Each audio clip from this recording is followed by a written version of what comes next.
Good morning बच्चों। Good morning ma'am. Welcome to the class. Today we are going to do, आज हम करने जा रहे हैं आपकी फ्लेमिंगो बुक की पोएम नंबर 3 जिसका नाम है कीपिंग क्वाइट और इसको लिखा है पेब्लो नरूडा ने। तो आज हम करेंगे इस पोएम के MCQs। तो सारे बच्चे इसमें एक्टिवली पार्ट लेंगे और देखेंगे कि उनके कितने नंबर आते हैं। ठीक है, come to the question number 1। What does the title of the poem suggest? Poem का टाइटल हमें क्या बताता है? Number 1 inactivity, number 2 noise, C unhappiness, D maintenance of silence. Very good, सब बच्चों को बहुत अच्छे से पता था। जब हमने पोएम पढ़ी थी तो उसमें ये कहा गया था कि सब लोग कुछ देर चुप रहें। ठीक है, now come to the question number 2। What does the poem speak about? Poem किसके बारे में बात कर रही है, बता रही है? किसके बारे में बता रही है? The necessity to introspect, understand and have feeling of brotherhood। तो सेकंड का आंसर हो गया B। तो ये क्वेश्चन आपको समझ नहीं आया तो आप इसको लर्न कर लोगे अच्छे से, ताकि दोबारा पेपर में देखने को मिले तो आप इसको अटेम्प्ट कर पाओ। Come to the question number 3। What does counting up to 12 signify and how will it help? 12 तक गिनती करने का मतलब क्या है और ये हमें कैसे हेल्प करेगी? तो 12 का मतलब क्या है? Hours of the day, months of a year. It will help to create peace and harmony. या फिर ऑल, क्या आंसर दोगे आप इसका? ऑल, क्योंकि एक साल में 12 महीने होते हैं। घड़ी में भी जो टाइम होता है, आवर्स होते हैं, वो भी 12 होते हैं। तो ये भी बात सही है। और सी, ये हमें पीस और हार्मनी, ठीक है, शांति के बारे में बताती है। इसका मतलब ऑल। तो थर्ड का आंसर हो गया number 4। What is the poet's pen name? Poet का पेन नेम क्या था? नेरूडा, पेब्लो या पेब्लो नरूडा? Very nice. तो ये आप देख रहे हो कि पोएम का नाम और पोएट के नाम पर भी क्वेश्चन आ जाता है। तो इसका आंसर हो गया फोर्थ का D। Come to the question number 5। What does the style of poem symbolize that the poet use to write with? कि पोएम का जो स्टाइल है वो क्या सिंबलाइज करता है? डिज़ायर्स, हैप्पीनेस, होप या फिर डिज़ायर एंड होप? दोनों। कि वो चाहता है कि सब शांत रहें और उसको आशा है कि अगर शांत रहेंगे तो सब कुछ अच्छा हो जाएगा। तो क्या आंसर आ गया? D। ठीक है, come to the question number 6। What is the original language of the poem? Poem की जो ओरिजिनल लैंग्वेज है वो क्या है? English, B French, C Pali और D स्पेनिश? वेरी गुड, बहुत बढ़िया, सही। ये मुझे लग रहा था किसी को नहीं आता होगा, बट बहुत अच्छा आंसर था, शाबाश। Question number 7। What is the essence और मैसेज ऑफ द पोएम? ये पोएम हमें क्या मैसेज देती है? Number A introspection and retrospection to be more peaceful and be in harmony, B to prosper, C to be happier, D to reach out more people. क्या बताती है ये poem हमें किसके बारे में? अभी हमने पहले ही पढ़ा था कि हम अपना इंट्रोस्पेक्शन करें और ज़्यादा शांत हो जाएं। तो आंसर हो गया 7। तो मैं इसको रिपीट करती हूँ। Introspection to be more peaceful and be in harmony. Come to the question number, कैसे लग रहे हैं बेटा? क्वेश्चन आसान है बहुत। Very good. Come to the question number 8। What does the poet feel is needed to be at peace? शांति में रहने के लिए what does the poet feel is needed? Poet को क्या लगता है कि क्या ज़रूरी है? मीटिंग विथ पीपल, लोगों से मुलाकात करें, टॉकिंग विथ पीपल, लोगों से बात करें, इंटरेक्शन विथ द पीपल यानी कि मिले जुले, एंड सोल सर्चिंग, क्या जरूरी है? कि हम, वो बार बार कह रहा है ना, हम इंट्रोस्पेक्ट करें, तो हम अपने बारे में अपनी सोल को ही सर्च करें। तो 8th का हो गया D। Come to number 9। According to the poet what creates barrier? बीच में रुकावट डालता है। Interactions, B reactions, C fighting, D languages. Languages, क्योंकि भाषा एक नहीं होती तो हम या किसी से कम्युनिकेट नहीं करते, एक दूसरे की बात को समझ नहीं पाते, तो ये फिर बीच में बैरियर्स बन जाते हैं। ठीक है, come to the question number 10। Why does the poet ask people not to speak? Poet क्यों कह रहा है लोगों से कि मत बोलो? Because it creates noise. He does not like noise. C, it makes things unpleasant. D, because it creates barriers or obstacles in the form of misunderstanding amongst people. क्या आंसर है? वेरी गुड बेटा, answer हो गया इसका D. Come to the question number 11। What is the rhyming scheme used in the poem? कौन सी rhyming scheme का use किया है?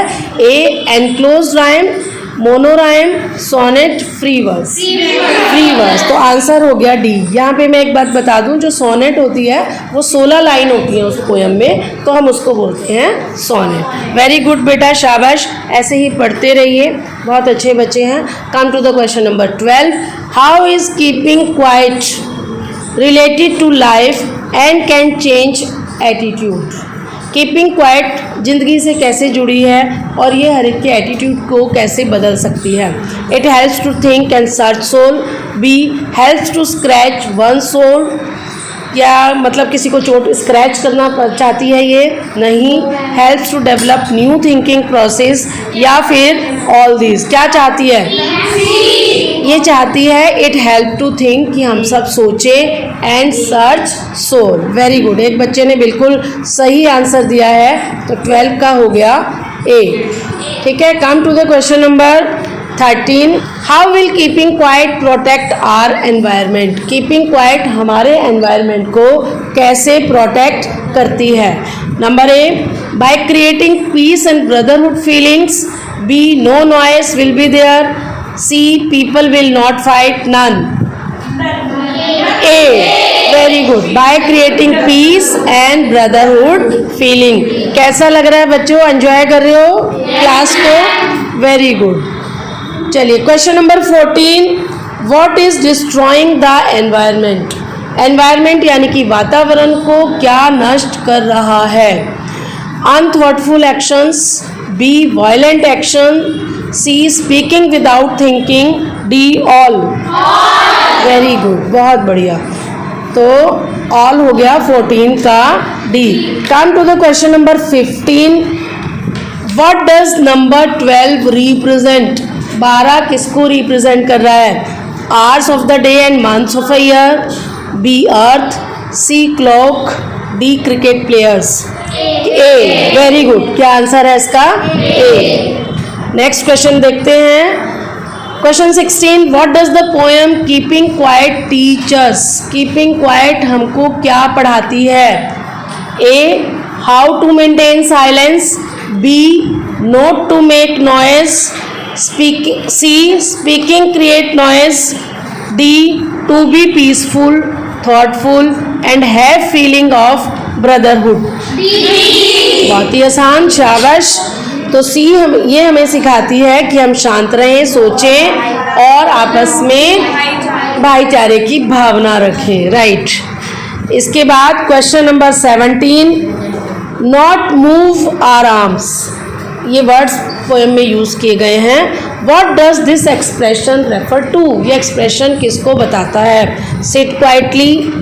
B, stand quietly. To be inactive. Sitting still without any movement. किसको बताता है? जल्दी से बताओ। वेरी गुड, सही है बिल्कुल, sitting still without any movement, कि कुछ देर हम शांत बैठे। Question number 18। Why silence treated as a big issue? है, it helps to search our soul. B, help us to analyze our actions. C, help us to be thoughtful and find our true self. D, all these. Very good. Question number 18 का part हो गया D. ठीक है, come to the question number 19.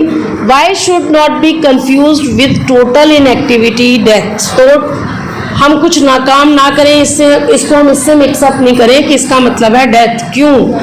Because A no movement, B a statue, C talking people, D stillness and silence. शांत बैठने का मतलब होता है कि हम हरकतें ना करें, हिले डुले नहीं और शांत रहे। तो आंसर हो गया D. Number 20, what can be a cure और an antidote to violent actions. तो क्या है इसमें? A speaking practice, B wise words, C polish language, D practice of silence. What it would be? हाँ, कि हम अपने वायलेंट एक्शन को कैसे कंट्रोल कर सकते हैं, कैसे क्योर कर सकते हैं, है ना। तो क्या है इसका? प्रैक्टिस ऑफ साइलेंस, कि अगर हम शांत रहेंगे तो हम इनको कंट्रोल कर सकते हैं। तो डी प्रैक्टिस ऑफ साइलेंस, ठीक है। मार्क्स आप कर सकते हैं। और अगर बिल्कुल ही कम आते हैं तो आप जो चैप्टर की वीडियो है कीपिंग क्वाइट की, उसको दोबारा सुने, लेसन को अपनी बुक से रीड करें या फिर उसको समझें और उसके बाद टेस्ट को दोबारा दें, ताकि टर्म 1 में आपके पूरे नंबर आ पाएँ। तो बच्चों, वीडियो हेल्पफुल है तो चैनल को सब्सक्राइब कर दें और बेल आइकन को प्रेस कर दें, ताकि सभी आने वाली वीडियोस का नोटिफिकेशन आपको सबसे पहले मिले, और लाइक ज़रूर करें। आगे बढ़ते हैं। Come to the question number 21, what is the sadness in the poem that the poet speaks about. क्या सैडनेस थी जिसके बारे में पोएट बता रहा था? A violence because of unthoughtfulness of the people, B unnecessary movement, C speaking aloud, D fighting. किस? हाँ, because of unthoughtfulness of the people. तो 21 का आंसर हो गया A. Question number 22, what does the earth symbolise. Poem में जो अर्थ शब्द का यूज़ किया है इसका मतलब क्या है? Perseverance and new beginning from seemingly stillness, B stillness, C greenery, D prosperity. Perseverance and new beginning from seemingly stillness. यही पॉइंट बता रहे थे कि हम कुछ शांत बैठें कुछ देर और फिर नई शुरुआत करें। तो आंसर हो गया इसका ए। ठीक है बेटा, तो 22 का answer number A. Next question है 23, what is always alive even when everything seems to be dead और स्टिल। क्या हमेशा जीवित रहता है, अलाइव रहता है, जब हमें सब लगता है कि सब कुछ ख़त्म हो गया? A mountains, B rivers, C sun, D earth and natures are always alive. क्योंकि नेचर में सब कुछ आ जाता है ना। तो आंसर हो गया 23 डी। वेरी गुड बच्चों, शाबाश। Come to the question number 24, why does the poet request people to keep quiet. Poet क्यों कहता है लोगों को कि चुप रहो? Number A, to maintain silence, to avoid noise, to be friendly, in the hope of becoming more thoughtful and peaceful. Answer बोलिए D. बिल्कुल सही, वो कहता है चुप रहें, सब ज़्यादा सोच पाएँ और शांति से काम कर पाएँ, इन the hope of becoming more thoughtful and peaceful. तो आंसर हो गया 24 का डी। वेरी गुड, बिल्कुल एक बच्चे ने सही बोला। इसके बाद question number 25, what does the poet want people to do for 1 second. Poet क्या चाहता है कि सब लोग 1 सेकेंड के लिए क्या करें? A to sink, B close eyes, C stand quietly, D to be silent and motionless. Very good, सब बच्चों को पोएम अच्छे से समझ में आ गई है। इसका मतलब क्वेश्चन नंबर 25 का आंसर हो गया D. Question number 26, how can the movements of no activity help people. अगर हम कोई काम नहीं करते तो ये कैसे हेल्प करेगा लोगों को? They will be healthy, B they will be happy, C they will work easily, D to relax and to be more thoughtful.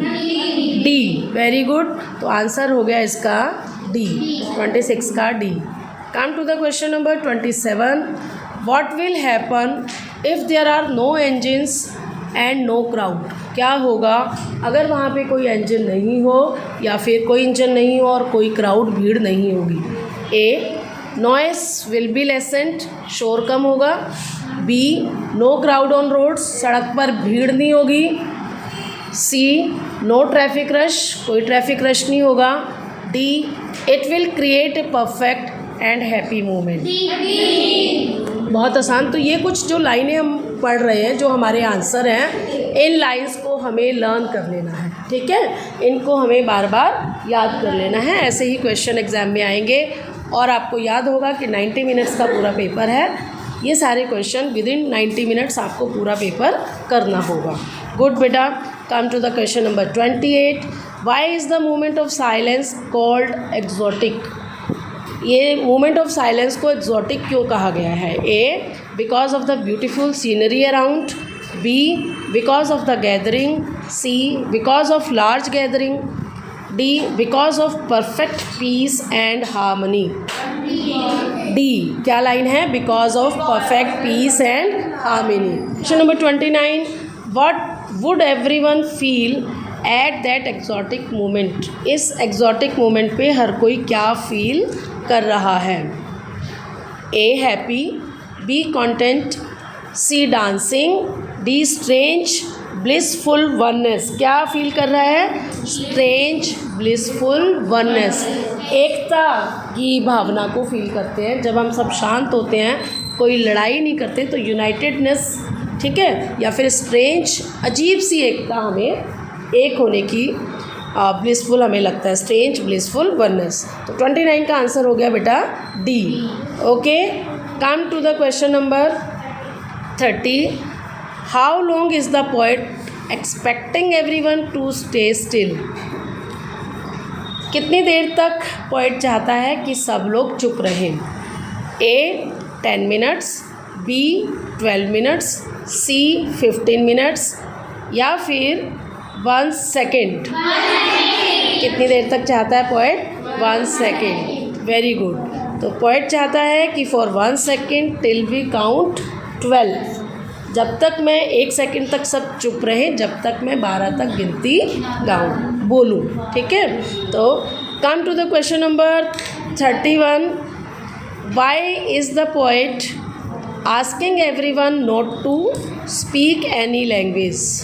Y is the poet asking everyone not to speak any language? क्यों poet कह रहा है कि कोई भी भाषा मत बोलिए? A, to avoid noise. B, to avoid loud voices. C, to avoid people. D, to avoid conflicts and misunderstandings. क्यों बोल रहा है वो? डी, ठीक है, कि ताकि हमारे बीच में जो लड़ाई झगड़े हैं, मिसअंडरस्टैंडिंग है, वो सब ख़त्म हो जाए। Question number 32। What is the poet expecting from fisherman? Poet fisherman से क्या एक्सपेक्ट कर रहा है? तो उनकी बात कर रहा है, तो उनसे क्या एक्सपेक्ट कर रहा है? A, to find more fishes, कि बहुत सारी फ़िश लेकर के आएँ। To go deeper into the sea में कुछ गहरे पानी में जाएं। To think and stop harming the fish, वो कहता है कि सोचो और फिश को हार्म करना बंद करो, ठीक है। तो आंसर डी है, नन। बताइए कौन सा हो गया? सी। Very nice. जो बच्चे पार्ट नहीं ले रहे वो बच्चे भी पार्ट लें। सभी बच्चे ध्यान से सुने और अपना स्कोर करें कि आज के टेस्ट में कितने नंबर आए। गुड बेटा। Come to the question number 33। While gathering salt what will happen to the man if he keep silent for a moment? जब वो इकट्ठा करते हैं तो क्यों वो चुप रहने के लिए बोलता है कि 1 मिनट के लिए, 1 सेकेंड के लिए चुप हो जाए?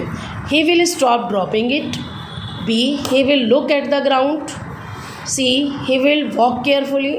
D, he will think of the harm the salt is doing to his hand. कि वो चुप हो जाएं और देखें कि सॉल्ट उनके हाथों को कैसे नुकसान कर रहा है, क्योंकि सॉल्ट इकट्ठा करते हैं तो उनके हाथों में छाले पड़ जाते हैं, तो उनको देखें और उनको रेस्ट दें। तो आंसर हो गया 33 का D. Okay, number 34। What does hurt hand refer to? Hurt hand किसको रेफ़र कर रहे हैं, क्या बता रहे हैं? Growing needs of the man. आदमी की बढ़ती हुई ज़रूरतें। B growing greed of man, आदमी का बढ़ता हुआ लालच। सी अनफुलफिल्ड डिज़ायर, ऐसी इच्छा जो कभी पूरी नहीं हुई। D growing insensitivity of man to pain, तो जो डी क्योंकि 4 का D growing insensitivity of man to pain. ठीक है, come to the question number 35। How will silence benefit the man and nature, जो साइलेंस है, जो चुप रहना है, उससे नेचर को और मैन को क्या फ़ायदा होगा। A both will be friends, दोनों फ्रेंड बन जाएंगे। Man will know nature better, आदमी जो है अगर शांत रहेगा तो नेचर को अच्छे से समझ पाएगा। C man will be healthy, वो स्वस्थ हो जाएंगे। Man will stop hurting nature and both will heal themselves. क्या आंसर है कि 35 का D. Question number 36। Which images in the poem show that the poet condemns और हेट वायलेंस, कौन सी इमेजेस से, कौन सी लाइनों से, कौन सी बात से पता लगता है कि जो पोएट हैं वायलेंस को हेट करते हैं। ठीक है, number A fisherman not harming whales, कि फिशरमैन जो हैं वो मछलियों को हानि ना पहुंचाएं। B wars leaving behind no survivor to celebrate, कि जब भी कोई युद्ध होता है तो उसमें जीत की खुशी मनाने के लिए कोई भी नहीं बचता, सर्वाइवर्स है ना, survivors, no survivors to celebrate. C poet's refusal to deal with death. D all these, all these, तो आंसर हो गया 36 का डी। वेरी गुड बच्चों, तो ये हमें तीनों पॉइंट लर्न करने हैं। इसमें इसी में दे दिए एक ही क्वेश्चन में, तीनों ही इम्पॉर्टेंट है, अलग अलग तरीके से आ सकते हैं, तो ये बातें आपको लर्न होनी चाहिए। जैसे ही देखो from nature, question number 37। What symbol from nature the poet uses to prove that keeping quiet is not totally inactivity, ऐसा उसने क्या बताया कि चुप रहने का मतलब ये नहीं है कि हम कुछ काम ही ना करें, कुछ संसार में चले ही ना, सब कुछ बंद हो जाए। तो उसके लिए क्या बताया उसने, कौन सा सिंबल यूज़ किया है पोएट ने, तो कौन सा सिंबल यूज़ किया है, sun, soil, earth, nature and earth. क्या ये, तो आंसर फिर से हो गया 37 का D. Next question 38। What are the different kinds of war mentioned in the poem, कौन कौन सी वॉर्स के बारे में पोएम में मेंशन किया गया है। War against humanity, war against nature, war with gases and fire, all these. तो 3 तरह की वॉर्स में इसमें बताया गया, सभी तरह की वॉर्स के बारे में बताया गया कि ह्यूमैनिटी के अगेंस्ट जब हम लड़ते हैं, या फिर नेचर को जब हम ख़राब करते हैं, या फिर गैसेस और फायर जब हम गैस के गोले छोड़ते हैं, या केमिकल वॉर करते हैं। ठीक है, सब तरह की वॉर की बात की है, तो डी 38 का डी आंसर आ गया, all these. 39। What can human being learn from nature, nature से हम क्या सीख सकते हैं, क्या सीख सकते हैं। Beauty, keeping quiet, to be happy, working with silence, क्या सीख सकते हैं, वर्किंग विद साइलेंस। तो ठीक है, कीपिंग क्वाइट दिया, लेकिन चुप रहने से तो कुछ नहीं होगा ना, हमें काम तो करते ही रहना है, लेकिन शांत रह के करना है, खुश होके करना है। तो बिल्कुल आपके ऊपर जैसे लागू होता है कि आपको पढ़ते तो रहना ही है, लेकिन मन से पढ़ना है, दिल से पढ़ना है, शांत रह के पढ़ना है। ठीक है, कोई बर्डन नहीं लेना, फोकस रहना है, लेकिन हमें परेशान नहीं होना कि मुझे नहीं आ रहा, आ जाएगा। जब आप पढ़ोगे तो सब बहुत जल्दी से सीख जाओगे और नंबर भी बहुत अच्छे आएंगे। पढ़ती हूँ question number 40। How does the poet perceive life, life को पोएट कैसे ले रहे हैं। एज स्टिलनेस, कि सब कुछ रुक जाए। एज साइलेंस, कि चुप हो जाएं। अ नॉइजी प्लेस, एक शोर शराबे वाला जगह, या फिर a continuous evaluation of nature. तो बहुत सही आंसर दिया आपने, 40 को हो गया डी। इसी के साथ आज का टेस्ट ख़त्म होता है। तो आज के टेस्ट में हमने किए 40 क्वेश्चंस। सब लोग अपना स्कोर डिसाइड करेंगे कितना नंबर आएगा, और उसको आप कमेंट बॉक्स में लिख सकते हैं। अपने क्लास टीचर को ये टेस्ट नोट करके चेक, सब्जेक्ट टीचर को ये टेस्ट नोट करके वहाँ आप इसको चेक करा सकते हैं। ओके बेटा, तो आई थिंक कि कीपिंग क्वाइट जो पोएम है आपको अच्छे से समझ आई होगी, और वीडियो थोड़ी भी हेल्पफुल है तो जल्दी से चैनल को सब्सक्राइब कर दें और अपने फ्रेंड्स को शेयर कर दें और जाने से पहले लाइक ज़रूर करें। Thank you.